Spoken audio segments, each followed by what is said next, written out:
எதிரி தொல்லைக்கு மாந்திரிக பரிகாரம் இருக்கா சாமின்னு கேட்டிங்க. இது வந்து முட்டை மாந்திரிகம், முட்டை மந்திரிச்சு பண்ணுறது. இது வந்து பழைய காலத்து சித்தர்கள் முறையில் பண்ணுறது. நிறைய பேருக்கு நானும் கொடுத்துட்டு தான் இருக்கிறேன். எதிரி தொல்லை நிறைய பேருக்கு ரொம்ப டார்ச்சர் பண்ணுறாங்களே, கடன் வாங்கிட்டு திருப்பி தரமாட்டுறாங்க அப்படின்னு ரொம்ப வருத்தப்படுறீங்க.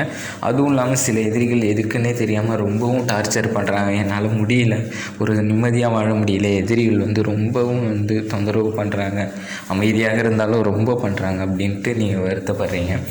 முட்டை மந்திரிகம் அவங்கள வச்சு அவங்க எதிரி வந்து நம்மள்கிட்ட ஸ்தம்பித்து நிற்கிற மாதிரி பண்ணலாம்.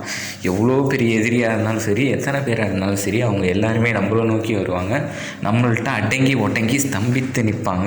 இது வந்து முட்டை மந்திரிகம் முறை 100% இல்லைங்க, 200% இது நடக்கக்கூடியது.